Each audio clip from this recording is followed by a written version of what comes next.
Hi. So in a control system, when you input a sine wave, in the output, you get the same sine wave but with changed amplitude and changed phase. And as we are talking about an LTI or linear time invariant system, these factors does not depend on time, but they depend on frequency. And that does matter because it helps in stabilizing, or it helps in gaining the stability of the system. So when a control engineer gets any normal control design, maybe an automobile or a refrigerator or an air conditioner or anything as simple as a control circuit, it's very important to know if the system is going to be stable or not. And if the system is going to be stable, at what margin of gain or at what margin of phase is the system going to be stable? All these things can be known by plotting just one graph of frequency versus the gain or amplitude and phase or phase, which is the Bode plot. Alright, so now we are ready to take the first example, where h of s, the transfer function, is a simple s plus 10, which has a 0 at 10. So the first things first, we have to convert this function into the general form, which is 1 plus t times s. So if we multiply and divide this whole function by 10, we get 10 times 1 plus s divided by 10. This will help us in calculating the variations of the magnitude with respect to the omega. You'll see. So now I'll just write the whole function where h of s equals to 10 times 1 plus s divided by 10. Also now we can calculate the magnitude. The formula for magnitude is originated from the magnitude of power, which is 10 times log of power, but power is directly proportional to amplitude square. So we can write 10 times log of amplitude square, or we can write it as 20 log of amplitude. The power goes there, so it becomes 20. So I'll just write it down. Long story short, amplitude or magnitude is 20 times log of the amplitude. So let's see what happens here.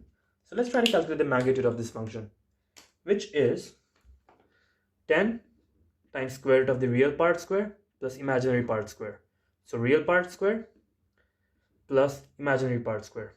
So for that, we can just consider s as j omega, which will help us in calculating the magnitude. So 10 times 1 plus j omega divided by 10.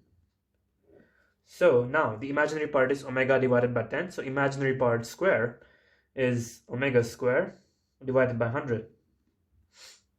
So now as we got it, we can just plot the graph now. So both plots are plotted on the logarithmic scales, where every unit is increased by the power of 10. So we have 0.1, 10 to the power negative 1. Next unit is 10 to the power 1, 0. The next unit is 10 to the power 1. Next unit is 10 to the power 2, 10 to the power 3, 4, and so on. And on one side, we can plot the whole amplitude or the gain. And on the next part, we can calculate the phase difference. So in this part, we are calculating the gain first. So what happens when the omega has very less value? So when omega has a very less value, which is not anywhere close to 100, we can say this whole value gets omitted because it's a very negligible value. So when omega is much less than, let's see, 10, magnitude or gain is the right word here, 10 times square root of 1. So the formula of magnitude is 20 times log of the magnitude, which is log of 10, which is 20 itself. Log of 10 to the base 10 is 1, so 20. So omega, for less values of omega, we have the value of 20. So what happens when we have omega which is close to or equal to 10? So when omega equals to 10, what happens? We can just plug the value of omega as 10. So the magnitude becomes 10. So this is the amplitude, my bad. And this is the gain. 10 times root of 1 plus 1, or 10 root 2, and the gain is 20 times log of 10 times square root of 2. So let me just put these values in my calculator to see what the answer comes. So 20 times log of 10 root 2, it's 23. So now I'm getting a value of 23, which is 23 decibels. So now we can plot these values on the graph. So when the omega has very less value or negligible value, we can just omit it and the whole value becomes 20 decibels. So around 20. 15, 20, 10, 15, 20, 20, 20. So 20 is somewhere around here. 25. I just messed up the scale. 30, 35, 40, 45. So the value of 20 goes on unless the value of omega is equal to 10. So somewhere around here, when the value of omega is 10, we have the value as 23 decibels. So around 23 is somewhere around here, not much difference. So it's still a straight line, but at 23 it spikes up. It spikes up by the value of 3. And what happens when we have larger values of omega? So when we have larger values of omega here, we can just omit the one part here because omega is so large that 1 doesn't make any difference. So when omega is much greater than 10, so the gain becomes 10 times, not the gain here, so 10 times square root of omega square divided by 100. So 110 gets cancelled, and which is just equal to omega. That's as simple as that. So the whole gain becomes 20 times log of omega. So how do we plot this? We can just increase the value of omega per decades to test how the graph functions. So when we increase the value of omega by 10, we can just write the value as 20 log of, we are increasing omega by 10, 20 times log of 10 omega, which is 20 log 10 plus 20 log omega, logarithmic values, logarithmic functions. So 20 plus 20 log omega. As you can see, 20 log omega was the original magnitude. So 20, it just got increased by 20 per decade. So as we increase the omega by the value of 10, the value of the whole gain or magnitude turns up by 20. So we can say the slope of this graph is 20 decibels per decade. So per decade. So at one decade, at the next decade, that is after when the omega reaches 100, it reaches by 20. So from 23, it goes to 43, which is around here,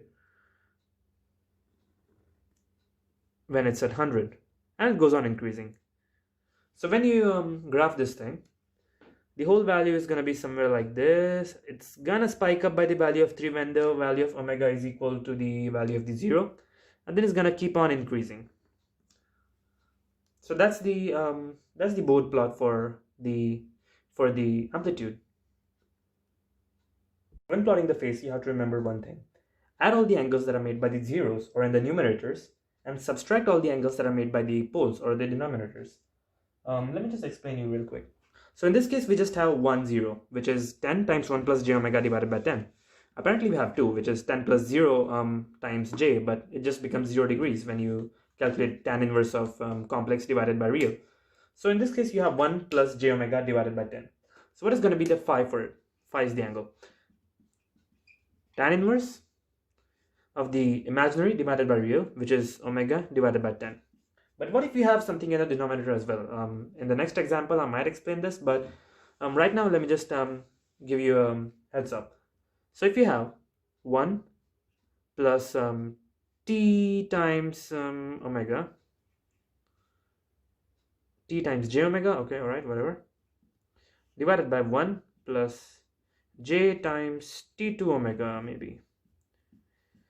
So now in this case, the whole angle is, we can just formulate the whole angles or the phase shift by tan inverse of the imaginary part t omega minus, so we add this angle and we subtract this angle, minus tan inverse t2 omega, and then we can just evaluate the value of the phase shift by testing it with the various values for the frequency or omega as you want. So now in this case, you have the value of tan inverse of omega divided by 10. So let's try to do the calculations here. So let me just write down the formula real quick. Tan inverse phi is equal to tan inverse of omega divided by 10, which is the angle. So now, what if the value of omega is very less? Let's try to calculate the value of phi for different ranges of omega. Let it be 0.1. I'm taking 5. Okay, let's take 10. Let's take 50. Let's take 100. Let's take 1,000. Let's take another one. Let's take 10,000 for instance. So what is phi when omega is equal to 0.1? I'm just using my calculator here. Omega is tan inverse of 0.1 divided by 10, which is approximately equal to 0.57 degrees. Degrees is important. So what happens when omega is 10? Omega is, so phi becomes tan inverse of 1. So it becomes 45. Okay, so in this case, we just had a huge rise in the value of phi. So we can just use another value here, like 5. So when omega is 5, phi is, when omega is 5, when omega is 5, phi is tan inverse of 5 by phi, I mean phase shift, tan inverse of 5 by 10, or tan inverse of 0.5, which is 26.5 degrees. Alright, so when omega is 50, we have phi as tan inverse of 5. Interesting. We have 78.6 here. What happens when omega, let me just assign the values in case you got confused. I'm sorry for the mess, guys. So when omega is 100, we have phi as tan inverse of 100 divided by 10, or tan inverse of 10, which is 84.2 degrees. And when omega is 1000, we have tan inverse of 1000 divided by 10, or 100, which is 89.4. And when omega is 10,000, we have omega phi as tan inverse of 1000, which is 89.94. So you see, as we approach the value, of infinity for omega, tan inverse of omega upon 10, or the value of the phase shift, keeps on approaching the value of 90, but it never touches 90. What does this mean? It never touches minus 180. That was my meaning. So this means something else when we are calculating the stability of the system. I'll explain this in some later video, but for now let's calculate the phase. So now we have the graph ready. So now what happens when omega is 0.1? We have 0.57 degrees or something. So now we have 0 here, 0 to 30, 0.57, it's like somewhere very close to 0. So it's gonna be like almost a straight line till it's 0.1. So when omega is 5, so phi is somewhere here. It's gonna be like 26.5, so it's somewhere around here. 26.5. When omega is 10, it's 45, so 45 is somewhere around here. And when omega is 10, oops, I kind of messed up, but you get the idea. When omega is 100, it's 84.2, so we have a certain rise here. 84.2, so it's somewhere around here. So if we calculate it, and when omega is 100, it's 84.2, so it's around somewhere here. When omega is 1000, it's 89. And if this is the 90 plot, then the value of phase shift just approaches 90 but never actually touches it. So now this is our phase and this is our frequency, or no, not the frequency, this is the gain. So the gain and the phase, and this is how you draw the Bode plot for a simple function. Let's take some other function. This is another example where we have a pole at 10. So as you guys already know the drill, let's do it quick. So multiply and divide this whole thing by 10. 1 divided by 10 times 1 plus s divided by 10. Or we can also write as 0.1 divided by 1 plus s divided by 10. So now calculate the magnitude first, which is 20 times log of the magnitude of this. So 20 times log of 0.1 times 1 upon square root of 1 plus omega square divided by 100. Oops, I missed a step where I substituted s with j omega, so let's do it. 0.1 divided by 1 plus j omega divided by 10. So now we have the imaginary part and the real part, so you calculate the magnitude like this. So now, what happens at the small values of omega? Now let's try to analyze the graph again. So at the small values of omega, again, we can just ignore the whole value of omega square upon 100. So all we get is 20. So at omega less than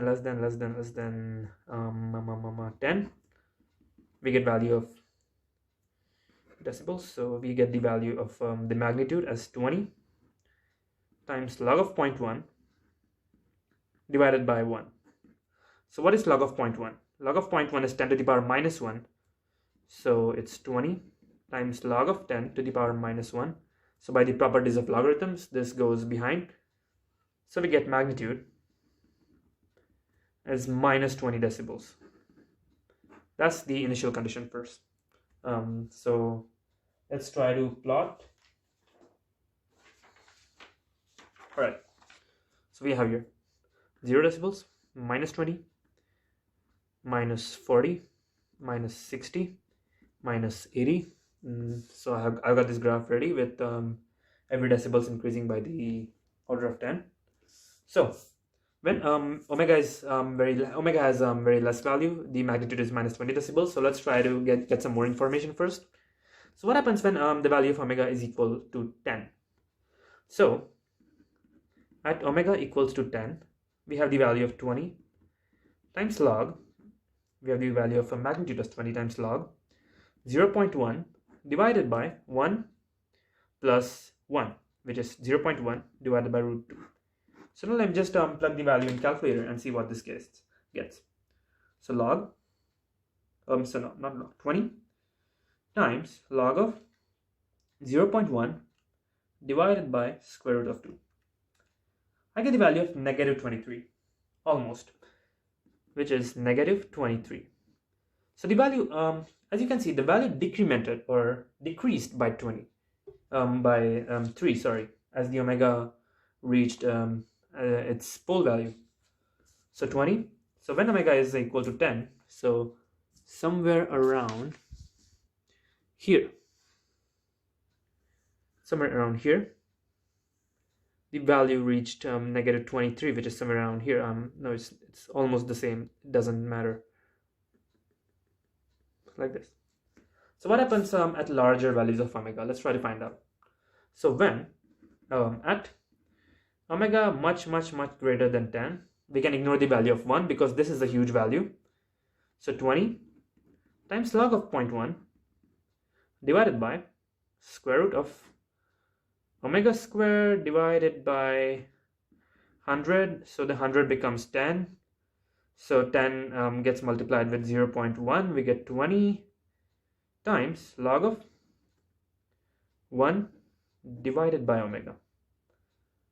So 20 times log of 1 divided by omega basically. Or omega to the power minus 1. So as you can see, we can just get minus 20 log of omega. Decibels. So what happens, this is the function we are getting for larger values of omega. So what happens when we increase the value of omega per decade? So when omega is, when we multiply the value of omega by 10, we get minus 20. So let's see. Multiplying omega by 10 minus 20 times log of 10 omega minus 20 times log of 10 minus 20 log of omega. So minus 20 log of 10 is just minus 20 minus 20 minus 20 log of omega. But 20 log of omega is the thing, is the whole function itself. So when we again increase the value of omega by 10, we get minus 20 minus log of omega. So it just keeps on increasing by 20 decibels per decade. So 20 decibels, so it's almost at 23. So at 43, it's gonna, when at 10 to the power 0, it's 23. So at 10 to the power 1, it's gonna be 43.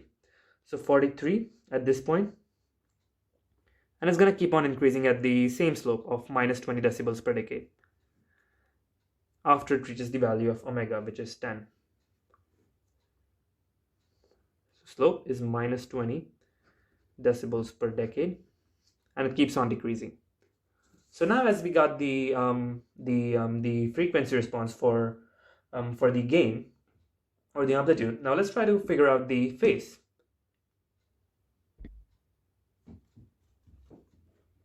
So as you guys can know from the previous part, so as you got for the phase, you just subtract all the angles that are made by the poles. So let me just write down the equation: 1 divided by s plus 10. So let's just write out the equation right away. Angle phi should be equal to negative tan inverse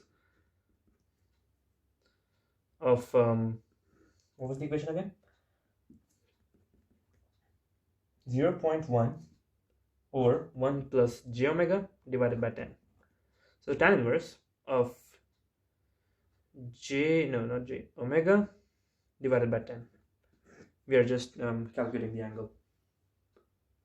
So what we can just calculate the different values of the phi with respect to omega.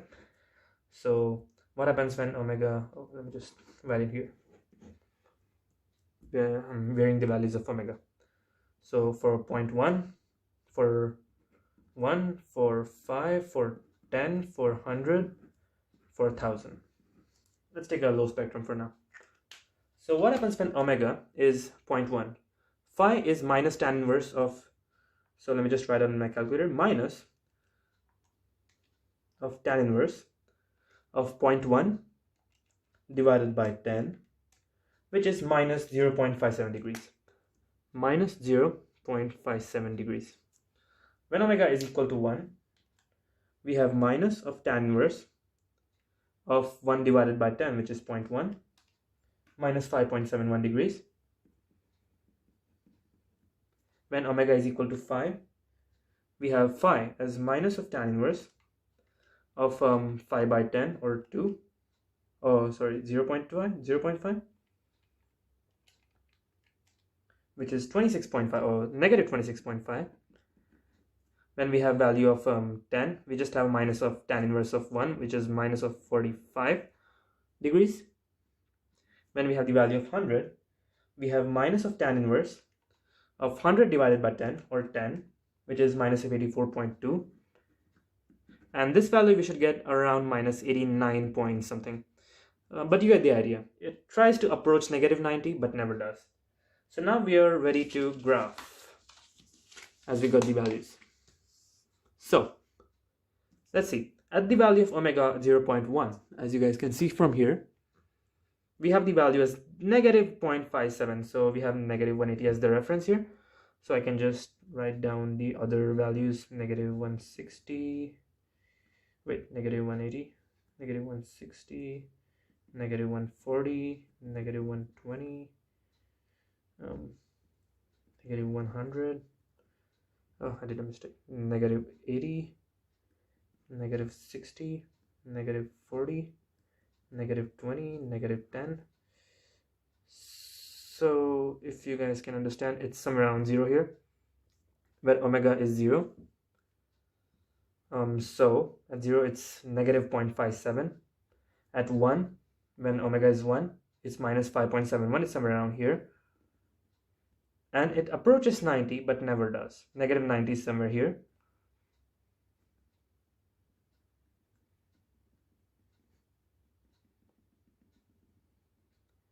So at omega is 5, when omega is 5, it's somewhere around here,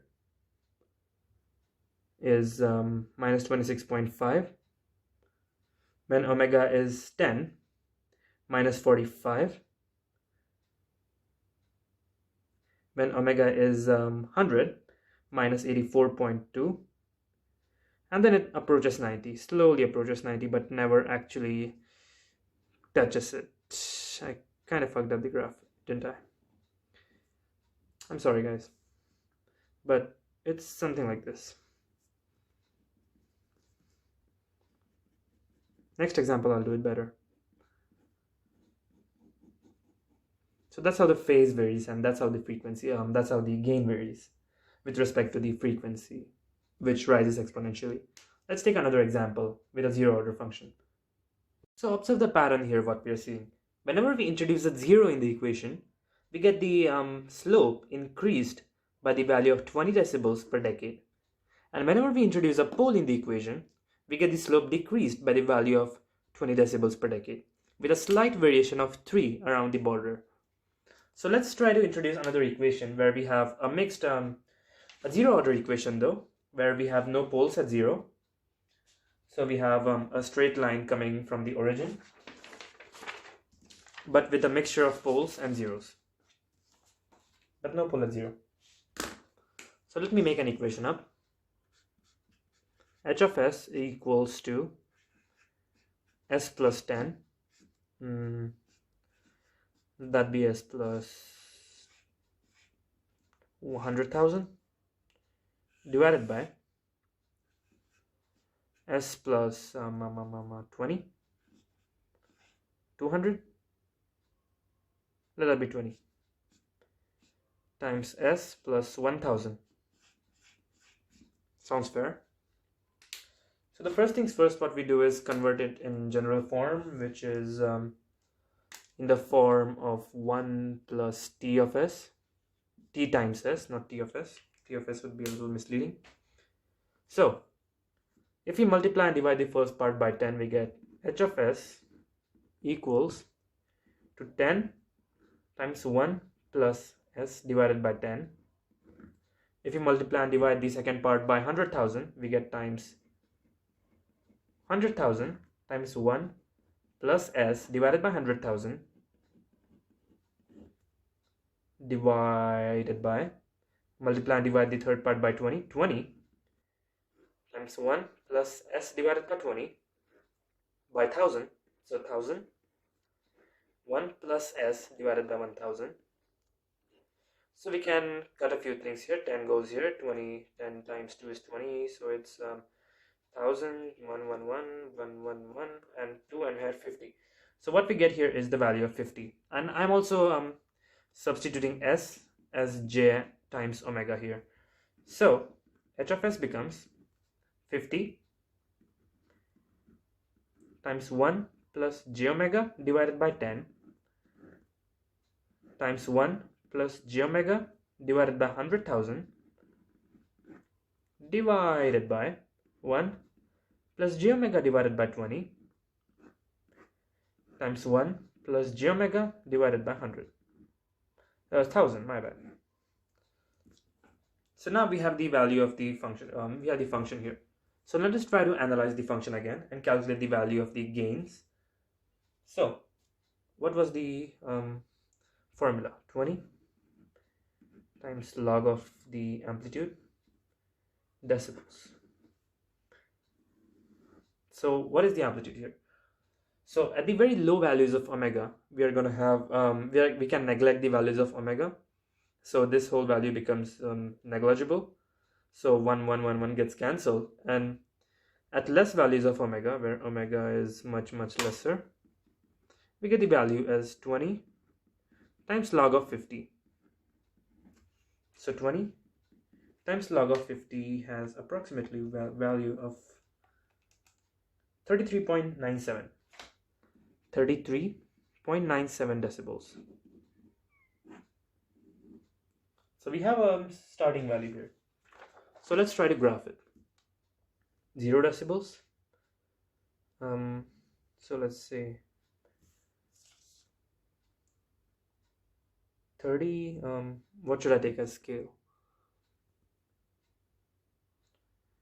10, 20, 30, 40, 50, 60, 70, 80. Does that sound good? 90. So I got my first value at almost 33.97 decibels. So 33.97 decibels, it goes on straight until it hits the first pole or a 0. So as you guys know from here, when we introduce a pole, the slope decreases by 20 decibels per decade, and as we introduce a pole, the slope increases by 20 decibels per decade. As a 0, my bad. So let's see what we have first. So the first we encounter a pole here, a 0 here. So when the value of omega is 10, it gets we get a value of 0, and so the slope increases by 20 decibels per decade. So at omega is 10, till omega is 10, it's almost 0. When omega is 10, it increases by the value of 3, but we are going to ignore that here, till the value of omega is 20. So 20 is almost here, somewhere around here, and it increases by the value of 20 decibels per decade. So 33 and 53. And the next decade here is 10 to the power 1, which is 10 to the power 2. So I kind of misjudged it. So 10 to the power 2. This is our first line.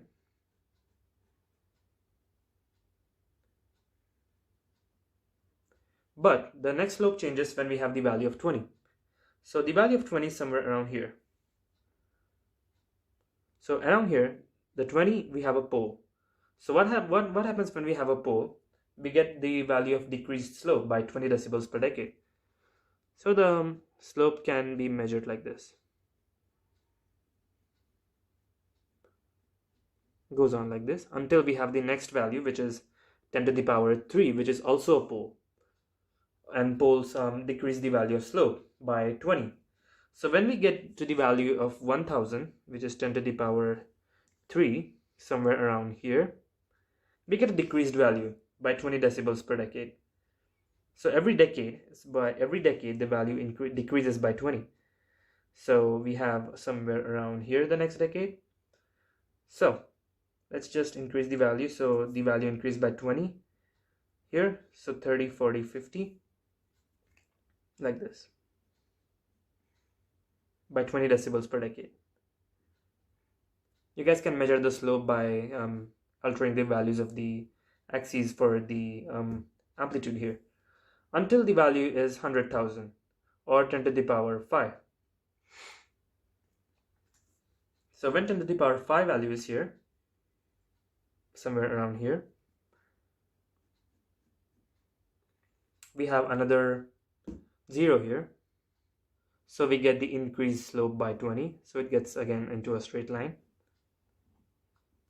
And basically that's how we drew the frequency response for the gain, like this.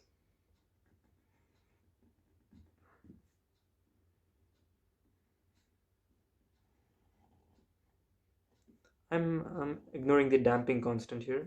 That's a whole different story. When we get a quadratic equation, we can include the damping constant zeta. But right now, just consider this as the Bode plot for the gain. Now let's try to check for the phase. So as from previous parts, to calculate the phi or the phase shift, you add or subtract the values from the zeros or poles respectively. So in this case, you can just add or subtract the values of poles. So I'm gonna consider this as my prime function, and my phi is going to be equal to tan inverse, for the 0 first, tan inverse of omega by 10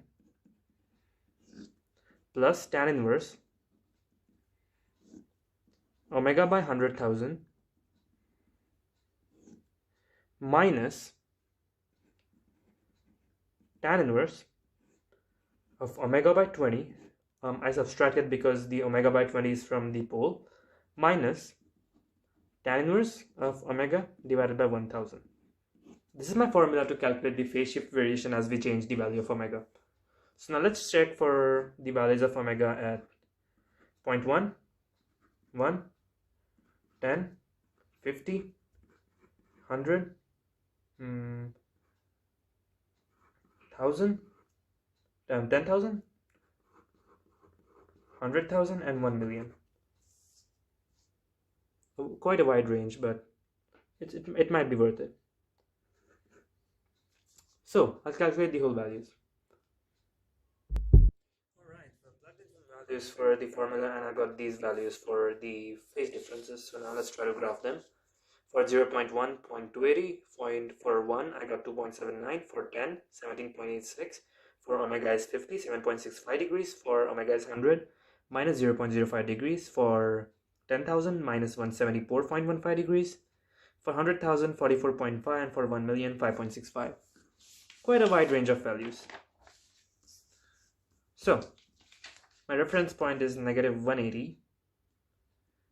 So let's say negative 160, negative 140, negative 120, negative 100, negative 80, negative 60, negative 40, negative 20, negative 10, 0, 10, and 20.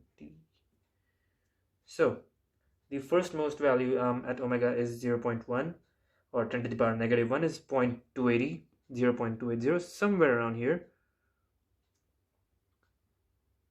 So at the other value at omega is 1, or 10 to the power 0, it's 10 to the power 0 is 2.79, around here, still no change in 1 decade.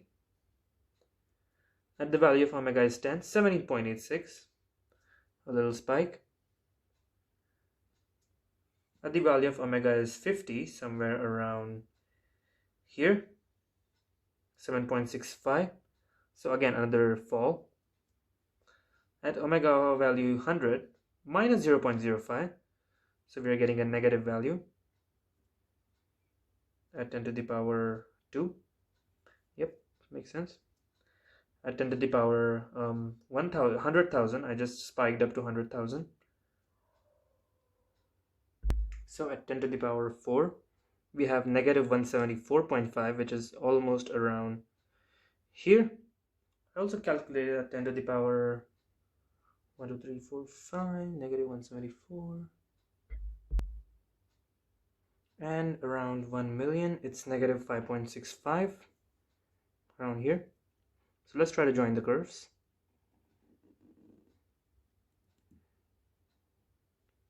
Falls down, somewhere rises up, around this. So this is an approximation. So approximately the function h of s, s plus 10, s plus 100,000, s plus 20, s plus 1000 gives us the frequency response with respect to the gain and the phase, like this. So this is how you plot the Bode plots. In the next video, I'll be talking about how to plot the Bode plots for higher order systems and the phase margins and gain margins and the criteria for the stability of the system. For now, stay safe.